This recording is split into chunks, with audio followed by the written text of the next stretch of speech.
Welcome to my YouTube channel online मस्त classes. आप सब देख रहे हैं ऑनलाइन मस्त क्लासेज चैनल। आज के इस लेटेस्ट वीडियोस में हम आप सबको फिजिक्स का एक बहुत ही महत्वपूर्ण क्वेश्चन सिद्ध कराने वाले हैं। वो क्वेश्चन है कि अवतल दर्पण में सिद्ध करें कि F बराबर r/2। बहुत ही बीबीआई प्रश्न है, हर साल आपको 2 नंबर का ये क्वेश्चन पूछता है। 2 मार्क्स का बहुत ही इंपॉर्टेंट क्वेश्चन है। आइए इसको हम कैसे सिद्ध करना है आपको दिखाते हैं और सोल्यूशन करके बताते हैं, ठीक है।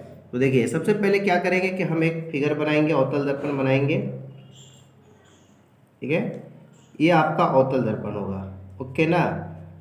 अवतल दर्पण को पीछे से पेंटिंग किया हुआ रहता है। ध्यान से देखिए, बहुत ही कम समय में हम आपको इसको प्रूव करके दिखा देंगे, ठीक है। ये इसका ध्रुव हो गया और ये आपका मुख्य अक्ष हुआ। मुख्य अक्ष के समांतर चलने वाली जो प्रकाश की किरणें होती है वो दर्पण से परावर्तन के बाद F से गुजरती है। ये F हो गया, ये प्रकाश की किरण थी, ओके ना। और यह जो है C है, सेंटर ऑफ कर्वेचर, जिसे वक्रता त्रिज्या वक्रता केंद्र कहते हैं, ठीक है। ये हो गया। यहाँ पे कोण बनेगा, कोण I है, आपतन कोण, और ये कोण R है। और जहाँ पे टकरा रही है उसको हम B नाम दे देते हैं और ये A है। इसके बाद देखिए कैसे आपको कुछ करना है, ध्यान दीजिएगा।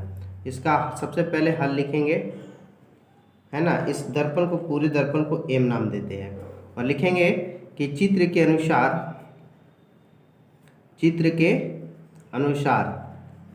M एक अवतल दर्पण है। M क्या है?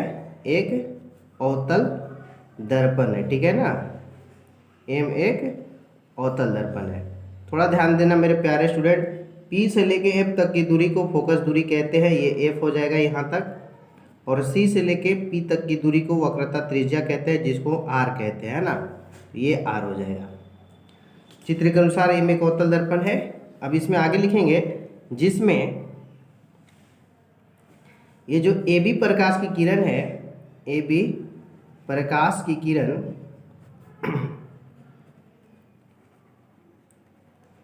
मुख्य अक्ष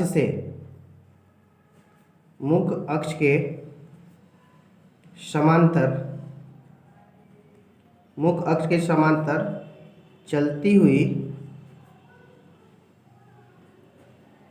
दर्पण से परावर्तन के बाद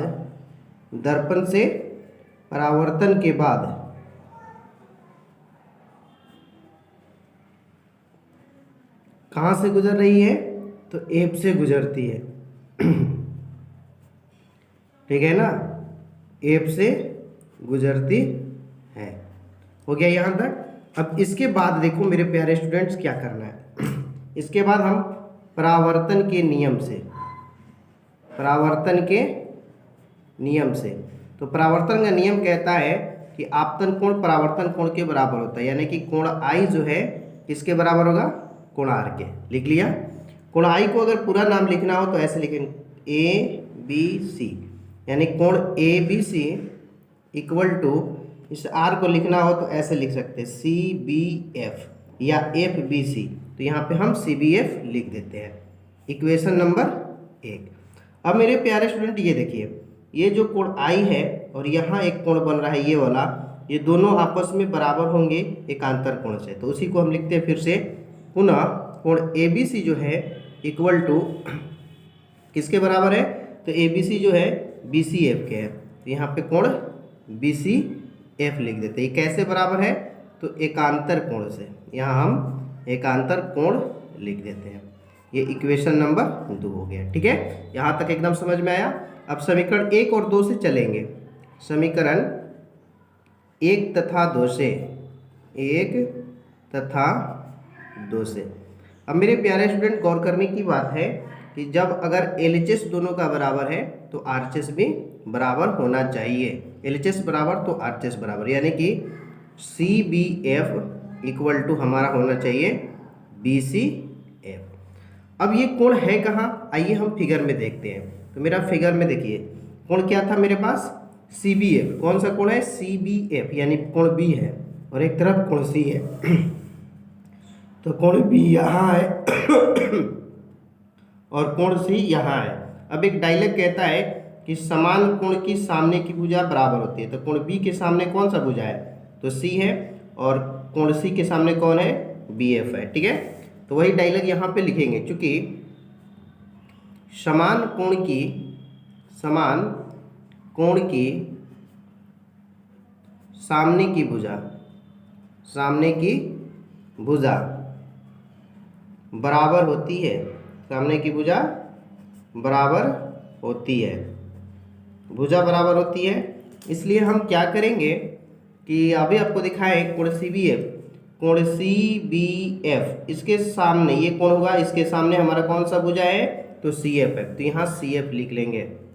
ओके, अब देखिए ये कौन सा कोण है, BCF। आइए इस फिगर में देखते हैं, BCF ये वाला कोण है, इसके सामने कौन सा भुजा है, तो भुजा है BF, तो यहाँ BF लिख देते हैं।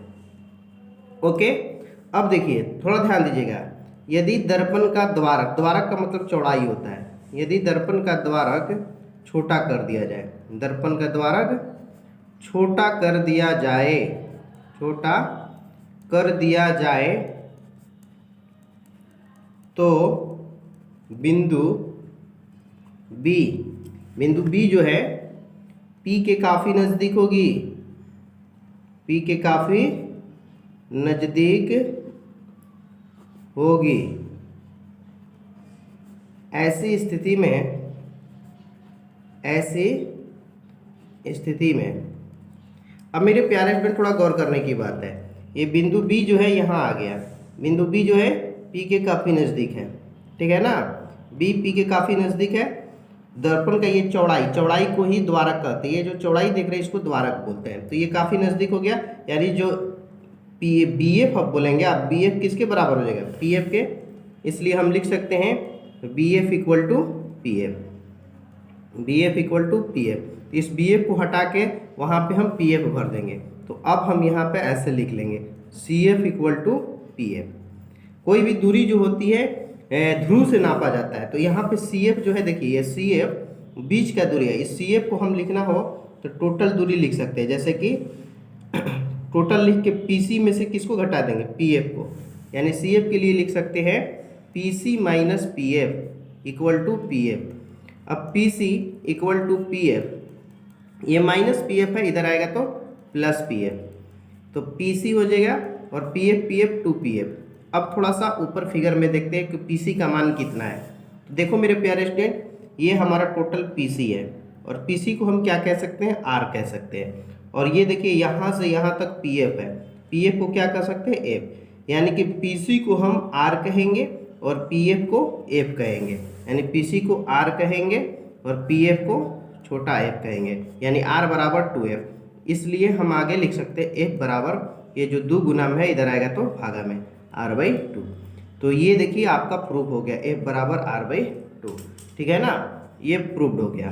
तो मेरे प्यारे स्टूडेंट, ये क्वेश्चंस बहुत इंपॉर्टेंट है, परीक्षा में हर साल 2 नंबर का पूछता है, प्रूफ करने वाला कि अवतल दर्पण में सिद्ध करे कि f बराबर R/2। पूरा आप देख लीजिए इसको। आई होप डेट कि आज का क्लास आप सबको पसंद आया होगा। तो प्लीज़ आपको ये सवाल पसंद आया तो एक वीडियो को लाइक करके अपने दोस्तों और साथियों में शेयर करेंगे, और आप चैनल पर नए हैं तो चैनल को सब्सक्राइब करके बगल का बेल आइकन भी क्लिक करें ताकि लेटेस्ट वीडियो का नोटिफिकेशन आपको मिलता रहे। Best of your luck. जय हिंद, जय भारत, टाटा बाय बाय, धन्यवाद। मिलते हैं इसी वीडियो के साथ, ऐसे ही वीडियो के साथ अगले वीडियो में।